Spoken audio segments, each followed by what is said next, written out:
What is up, ladies and gentlemen of the online Jamily? This, of course, here is JamirFan2000 with another episode of The Beginner's Guide to Jamiroquai. Given the recent influx of a lot of new music fans into the online Jamily from either the recurring Jamiroquai memes ecosystem or purely from musical discovery, I thought it was the right time to write and record this new post-series to help those new music fans get an introduction to Jamiroquai, from their past musical and present musical history to their musical influences to the band members, the past and present of the band, to further help enrich their exploration of the band Jamiroquai. Here in Episode 6 of The Beginner's Guide of Jamiroquai, I'm going to be discussing the early days of the young Jamiroquai's first collaborative dabblings in the world of fashion with the fledgling eco-friendly clothing company ORENDA and their later fashion influences of Jamiroquai upon the pop mainstream music scene and, of course, the pop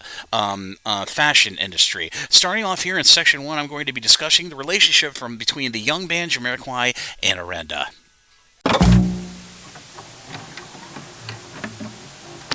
Now, as previously touched upon earlier in this series, during the first album era of Jamiroquai, of course 1993's album Mercy on Planet Earth, the band struck up a collaborative relationship with a fledgling clothing designer by the name of Joe Komodo, who helped them create a ORENDA clothing line. Komodo was attracted to Jamiroquai and many other music acts of the British music scene because of their use of natural materials and his network of third world cooperatives in, for example, Guatemala, Nepal, and Java. Several past Jamiroquai releases have included addresses to contact ORENDA, although none of the addresses are still valid to this very day. Even ORENDA would make an appearance in the name of a spaceship that JK and Jamiroquai would be flying to Earth in their music video for the title track from their 1993 album, Mercy on Planet Earth. The band members would be, during this period, do press wearing select pieces of the ORENDA clothing line, but in the end, the relationship would be dropped completely once the work on their follow-up album, 1994's Return of the Space Cowboy, but ORENDA would be rebranded as simply known as Komodo and still does fashion lines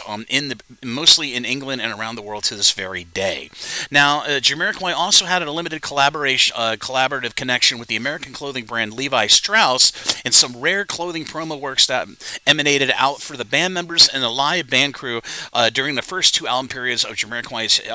history of the live arena between the years of 1993 and 1994, with a short resurgence of their connection with Levi Strauss in promo shirts that were made for the promotion of Jamiroquai's follow-up album to 1996 Traveling On Moving with their 1999 album Synchronized. Now we move on to Section 2 of this sixth episode of The Beginner's Guide of Jamiroquai, where we move on to examples of Jamiroquai's influence spilling over into the fashion lines over the last 3 years.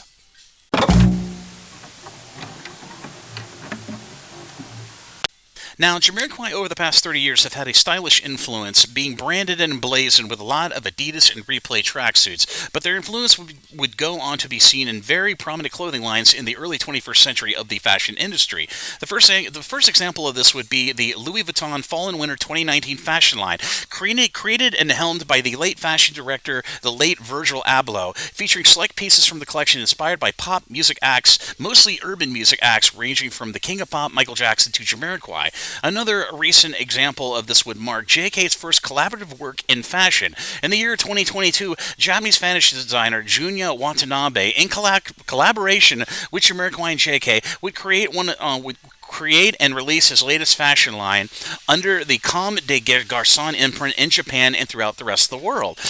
There would additionally be other fashion designers who would be influenced by Jamiroquai and their fashion lines around the same period, from Italian designer Francesco Ragazzi to Japanese designer Hikosaka. It would also If you would like to see examples of all these fashion lines that were influenced by Jamiroquai, be sure to consult the description area of this